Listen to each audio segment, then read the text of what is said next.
asabathum musibah qalu inna lillahi wa inna ilaihi rajiun. Jadi jabatan itu ujian, dapat harta juga ujian.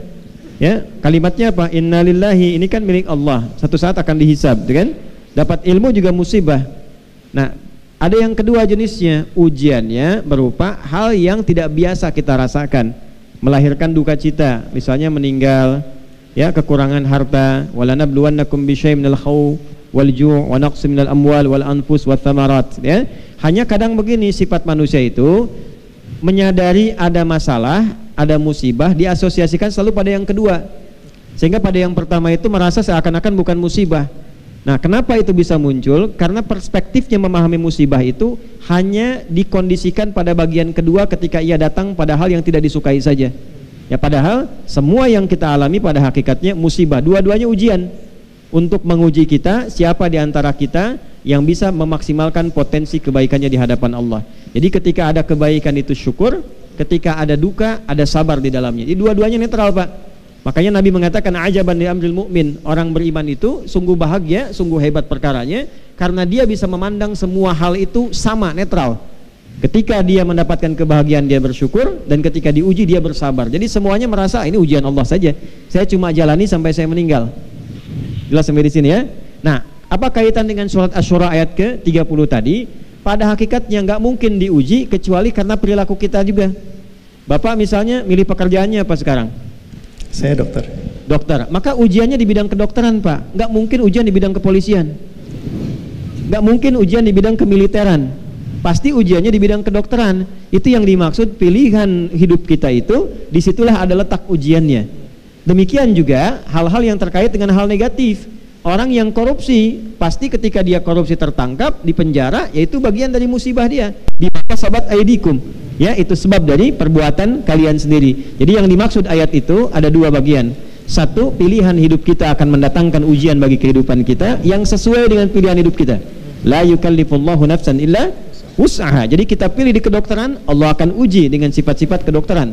Saya memilih di bidang keulamaan, ya ujiannya seperti ini. Ya, Anda di bidang apapun ujiannya akan sama. Nah, dan kembali kepada apa yang kita lakukan. Dan perilaku kita yang kedua itu juga menentukan jalan ujian kita. Jadi ketika kita berbuat baik, musibahnya apa? Kebaikan kita terima sebagai ujian. Apakah ria? Apakah bersyukur? Ya, asykuru an akfur. Yang kedua, kalau diberikan hal yang kurang baik, apakah dia bersabar atau mengeluh?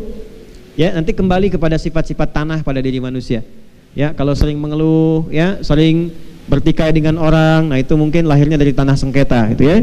Nah, kalau suka nimpakan beban pada orang, mungkin bebannya lahirnya dari tanah longsor itu, ya. Nah, jadi kalau kita bagus, sikapi dengan baik, ya itulah tanah-tanah yang baik dalam kehidupan. Cara paling gampang mengatasi musibah itu, kita qanaah dan serahkan semua itu dengan menerima sebagai ketetapan Allah, apapun bentuknya. Lalu cari solusi yang terbaik sesuai petunjuk Allah untuk mengatasi itu. Itulah definisi sabar yang sesungguhnya. Dan ini bagian dari iman pada tingkat yang tertinggi, pada yang keenam. Seperti tadi disebutkan dalam hadis Muslim nomor hadis yang ke-8 dari Umar bin Khattab radhiyallahu taala anhu, ketika Nabi sallallahu alaihi wasallam ditanya, ya itu kan hadisnya panjang sekali itu.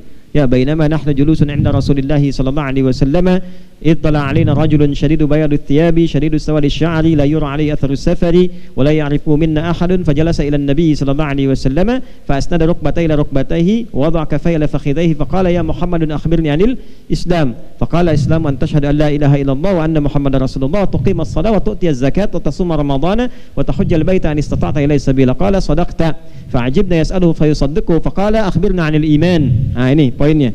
Faqala Nabi sallallahu alaihi wasallam al-imanu an tu'minu billah, an tu'mina billahi wa malaikatihi, ya, kemudian wa kutubihi wa rusulihi wal yaumil akhir, yang keenam wa tu'mina bil qadari khairihi wa syarrihi. Kita itu lulus di yang 5. Iman pada Allah, malaikat, kitab, rasul, kiamat, yakin semua. Tapi giliran ada qada dan qadar suka nanya, ya Allah kenapa harus saya? Kenapa begini, gitu kan? Nah, maka bagaimana caranya? Terima dulu, karena setiap yang Allah kasih itu adalah kebaikan yang sesuai dengan kebutuhan kita.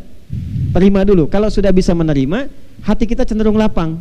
Allah kasih gelap, hujan, alhamdulillah. Terima dulu. Nanti setelah itu pelajari apa hikmahnya di balik hujan ini.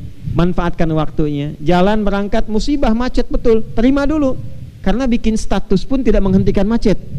Ya, terima dulu. Setelah terima, baru cari kegiatan yang produktif. Apakah membaca, apakah koneksikan dengan kegiatan yang lain. Maka dari itulah tadi beliau mengatakan, serahkan urusan kita dengan menerima itu kepada Allah. Itulah puncak keimanan qada dan qadar.